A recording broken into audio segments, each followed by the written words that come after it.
عرفات کا روزہ 9 ذی الحجہ کا ہے، لیکن حدیث میں آیا کہ حاجی جب عرفات کے میدان میں ہے تبھی روزہ رکھ سکتے ہیں۔ آپ کا جواب ہندوستان کے لیے ذی الحجہ کا ذکر کیا ہے، تفصیل سے سمجھائیے۔ دیکھیے اللہ کے نبی صلی اللہ علیہ وسلم نے یہ نہیں کہا کہ حاجی جب عرفات میں ہوتے ہیں اس دن لوگ روزہ رکھیں، تو اس کا یہ مطلب ہوگا کہ آج جب ٹیلی ویژن اور موبائل کا دور ہے، اس سے پہلے جتنے زمانے تھے بتائیے عرب میں روزہ رکھا جا رہا ہے، عرفات کا دن ہے، تو انگلینڈ والوں کو، چین والوں کو اور ہندوستان والوں کو کیسا معلوم پڑتا تھا؟ کوئی یہاں سے اڑ کے جا کے دیکھ کے آتا تھا وہاں پہ، کیسے معلوم پڑتا تھا؟ تو اللہ کے نبی صلی اللہ علیہ وسلم نے اس زمانے میں کیسا روزہ رکھنا سکھایا؟ اس زمانے کے لوگ آج سے 50 سال پہلے ہندوستان میں کیسا روزہ رکھتے تھے لوگ؟ کیا وہاں سے فون کر کے پوچھتے تھے؟ کیا کرتے تھے؟ یہاں کی تاریخ کے حساب سے رکھتے تھے۔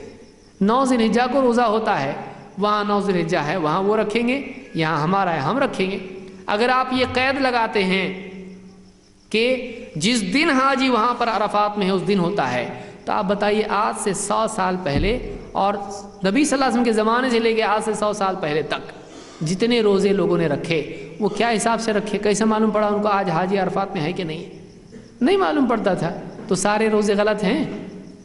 تو یہ دیکھیے یہ تشدد ہے، یہ صحیح نہیں ہے۔ ہمارے ملک میں ہم چاند کے مکلف ہیں۔ عجیب بات تو یہ ہے کہ وہاں عرفات میں روزہ ان کا ہے، یہاں رکھ رہے ہیں، عید ان کے حساب سے نہیں کر رہے ہیں۔ یہ کون سا قاعدہ ہے؟ حدیث میں کہاں بتایا گیا ہے آپ کو کہ آپ عرفے کے بعد میں ایک دن چھٹی کر کے پھر عید منائیں؟ یہ کہاں ہے پھر؟